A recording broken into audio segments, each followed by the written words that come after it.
안녕하세요. 정순영의 생쇼의 정순영입니다. 정의당 서기호 의원이 필리버스터 11번째 토론자로 나섰습니다. 26일 오전 서 의원은 더불어민주당 김경협 의원에 이어서 필리버스터를 시작을 했는데요. 이번 필리버스터는 테러방지법의 국회 본회의 의결을 막기 위해서 더불어민주당이 신청한 것으로 나흘째 이어지고 있습니다. 11번째 토론자로 나선 서기호 의원은 토론에 앞서 페이스북을 통해 최장 시간 기록은 이미 세워졌지만 이제부터는 내용이 중요하다라면서 약 5시간 정도의 분량으로 준비했다고 밝혔습니다.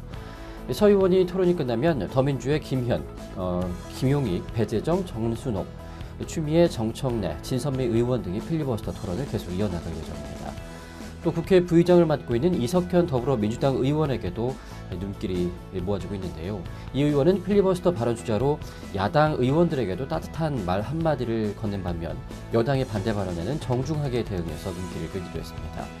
필리버스터 발언자로 나왔던 강기정 더민주당 의원은 2시간 동안 발언을 이어가다가 잠시 멈추기도 했는데 그러자 고독해 보인다며 용기를 잃지 마시고 더 열심히 하시라라고 응원을 해주기도 했습니다.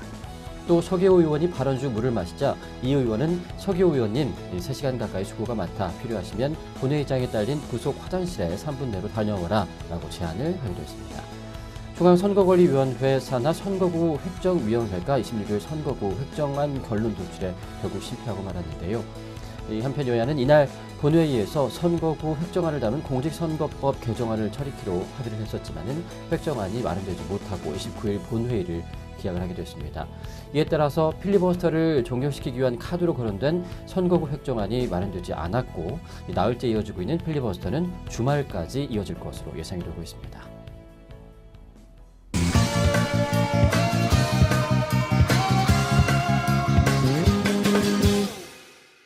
모델 겸 배우 진아름과 배우 남궁민이 열애를 공식 인정했습니다. 25일 남궁민과 진아름의 소속사 935 엔터테인먼트와 에스틴 관계자 측은 이 두 사람이 열애 중이다. 지난해 단편 영화에 출연하면서 연인으로 발전하게 됐다고 밝혔습니다. 이들 관계자는 두 사람은 남궁민이 연출한 영화 라이트 마이 파이어를 통해서 지난해 처음 만났으며 이 두 사람이 현재 교제 중인 만큼 예쁘게 지켜봐달라라고 당부를 전하기도 했습니다.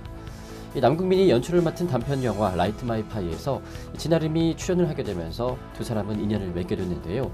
1978년생인 남궁민과 1989년생인 진아름의 나이 차이는 11세입니다. 이 감독과 배우 관계에서 연인 사이가 된 만큼 주위에 관심을 집중시키고 있는데요. 남궁민과 진아름은 이미 각자 SNS를 통해서 서로를 팔로우하면서 연애를 이어왔습니다. 특히 두 사람은 최근까지 드라마 촬영에 집중해온 남궁민에게 해가 되지 않도록 조용히 만남을 가져왔습니다. 이 두 사람의 만남에 누리꾼들도 이 진아름의 인스타그램을 통해서 이 SNS에 남궁민과의 예쁜 사랑을 응원을 하고 있는데요.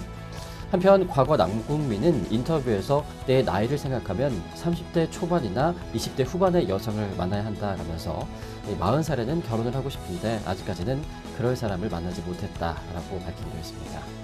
한편 군 입대 전에 실장님 전문 배우로도 유명했었죠.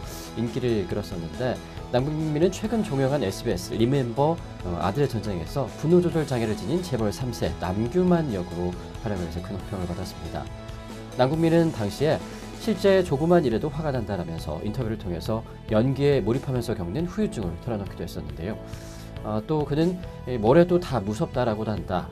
실존 인물처럼 연기를 해야 하기 때문에 안 좋은 마음을 먹어야 하지 않겠느냐라면서 내가 대본 연습을 할 때는 주변 사람들이나 스태프들이 밖에 나가 있거든 한다라고 고백을 하기도 했습니다. 이 진아름은 지난 2008년이었죠. 모델로 데뷔한 후에 영화 출연과 프로젝트 앨범을 발매하는 등 모델 트레이너로서도 활발한 활동을 이어가고 있습니다. 두 사람 모쪼록 오래오래 아름다운 사랑 이어가길 기대해 보겠습니다.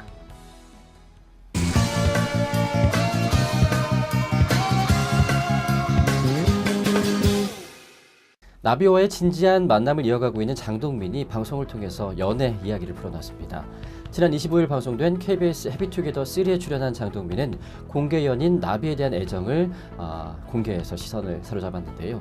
장동민은 나비의 이름만 거론돼도 부끄러운 표정을 지으면서 사랑하는 감정을 감추지 못했습니다. 이에 후배들은 저런 표정 처음 본다 라면서 낯설어 하기까지 했었는데 장동민은 나비를 라디오 DJ와 게스트로 처음 만나서 커플로 발전했다고 고백했습니다. 장동민은 운동을 15년 동안 안 했었는데 나비 덕분에 또 하게 됐다면서 원래 또 이 버럭하는 성질도 이번에 한꺼번에 바뀌게 됐다라고 소개를 하기도 했습니다. 또 장동민과 나비가 아침에 싸웠다는 제보도 들어왔는데요. 두 사람이 싸운 이유는 나비가 지코가 멋있다고 해서라고 합니다. 이에 나비는 이 방송을 통해서 사과를 전하면서 오늘 소주 사줄게 라고 달달한 커플의 모습을 선보이기도 했습니다. 나비와 장동민은 공개 연애에 대한 생각도 방송을 통해서 전하기도 했습니다.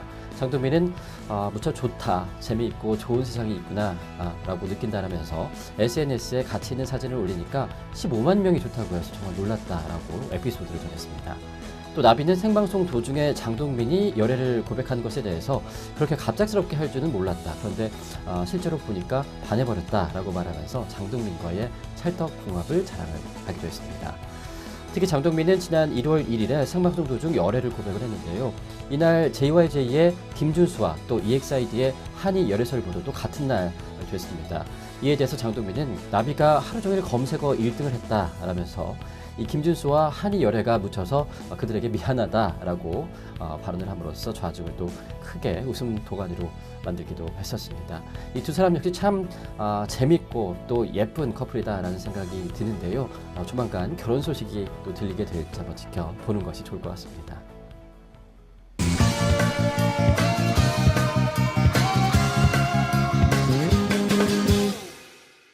TVN 치즈 인 더 트랩이 포상 휴가에 이어서 이번에는 편집 문제로 또 홍역을 앓고 있습니다.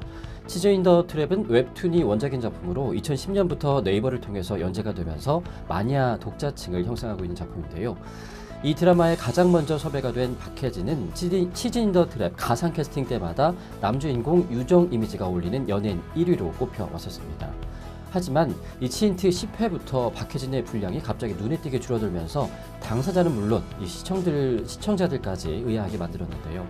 이에 대해서 박혜진 측은 제작진에 끊임없이 설명을 요청했지만 숨기 작가와 이야기 중이다라는 답변만 들어왔다라면서 불만을 토로했습니다.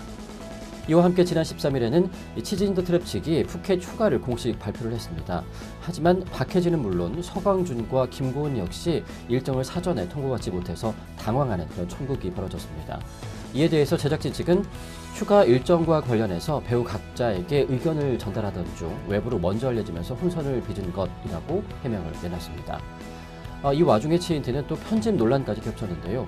원작자 손기 작가는 지난 24일 밤 자신의 블로그를 통해서 6회 이후로 대본을 공유받지 못했다라고 주장한 데다가 결말마저 웹툰과 비슷하다라면서 억울한 입장을 드러냈습니다. 특히 치어머니라는 단어에 대해서는 자신에게는 소중한 독자들이기 때문에 홍보로 이용하는 게 불쾌하다라고 지적까지 했습니다. 이에 대해서 치인트 측 관계자는 아직 제작진이 손기 작가와 만나지 못했다라면서 현재 원만한 대화를 시도 중이며 현 상황에 대한 입장을 전달 중이다라고 말했습니다. 당초 이 화려한 출발을 알렸던 치인트는 결국 이렇게 초라한 모습에 논란거리만을 만들어낸 채 단 2회 방송만을 남겨두고 있습니다.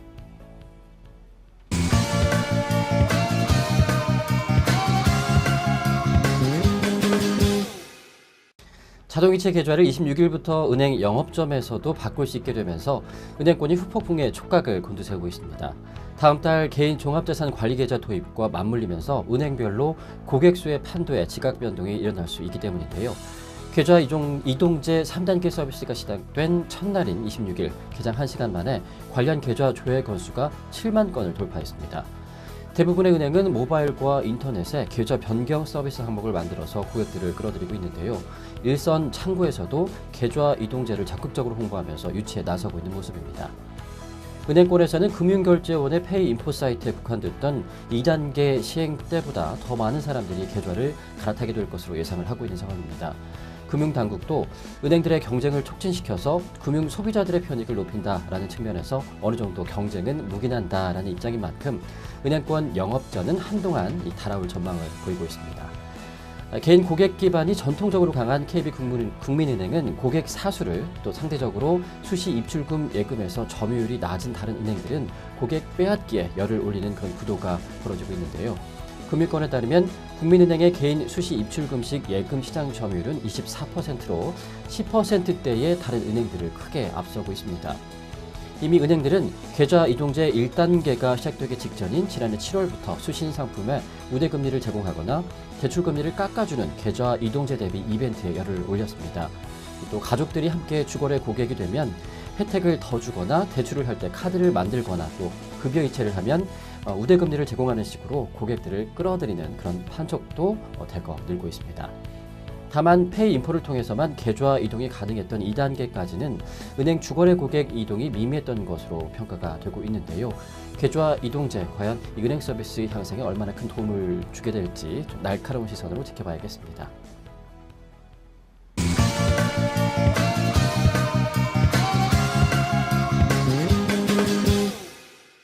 로코퀸 황정음이 모두의 축복 속에서 웨딩 마치를 올렸습니다. 황정음은 26일 서울 중구 장충동 신라호텔에서 이영돈 씨와 결혼식을 올렸는데요. 두 사람이 만남이 알려진 것은 지난해 12월 8일로 거슬러 올라갑니다.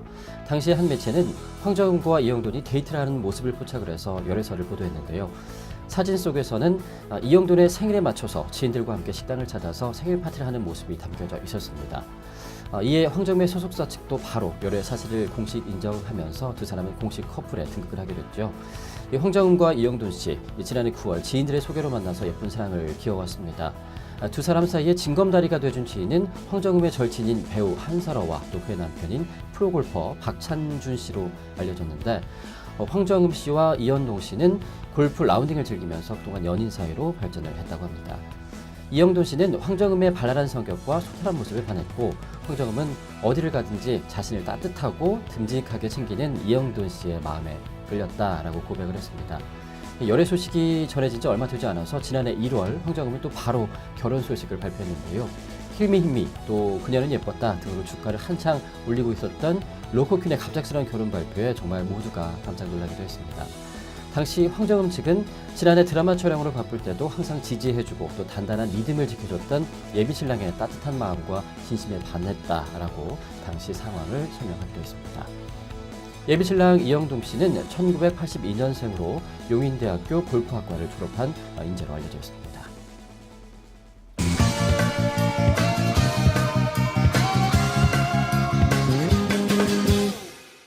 영화 귀향이 누적 관객 20만 명을 돌파하면서 박스오피스 1위에 올랐습니다.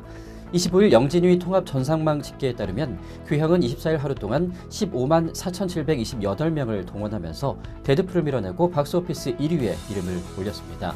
좌석 점유율은 42.5%로 지난해 1,300만 관객을 동원한 베테랑의 개봉 첫날 좌석 점유율과 맞먹는 아주 높은 수치를 기록을 했는데, 귀향은 개봉 첫날 전국 507개 스크린에서 2,114회 상영이 됐습니다.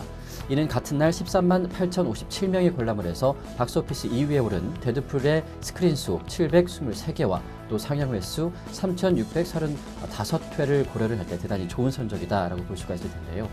개봉 둘째 날인 25일에도 오전 9시 현재 귀향의 실시간 예매율은 27.3%로 압도적으로 높습니다. 개봉 전 높은 예매율로 귀향을 응원한 관객들의 힘이 일고는 기적이다라는 평가가 나오고 있는데, 투자자가 외면해서 국민이 참여하는 클라우드 펀딩으로 제작비의 50%를 조달하면서 14년의 제작 기간을 거친 영화 귀향은 국민의 관심과 참여로 상영관이 확대가 됐습니다. 개봉 전 후원자를 대상으로 진행한 수차례 시사회를 통해서 영화가 입소문을 타면서 관심이 높아지기 시작했고요. 거대 배급사 영화가 아니라서 이 개봉관 확보도 쉽지 않았지만 관객들의 관심이 예매율 1위로 이어지면서 결국 극장문도 열렸습니다. 이 시사회 입소문이 온라인을 뜨겁게 달구면서 상영관이 확대된 최초의 영화 귀향은 개봉 후에도 자발적인 시민들의 관람 이벤트 열풍으로 또 화제를 한 차례 더 모으고 있는데, 한편 귀향은 각본과 연출, 제작을 맡은 조정래 감독이 지난 2002년 나눔의 집 봉사활동을 통해서 만나게 된 일본군 위안부 피해자 할머니들의 증언을 바탕으로 제작이 된 영화입니다. 모쪼록 이런 귀향 영화의 큰 흥행은 국민들의 열망을 담지 않았을까라는 유추를 해볼 수도 있을 텐데요. 이번 위안부 할머니들의 가슴 아픈 그런 정부 결정에 대해서도 다시 한번 재고가 될 수 있는 국민적인 공감대가 형성이 되길 기대해 보겠습니다.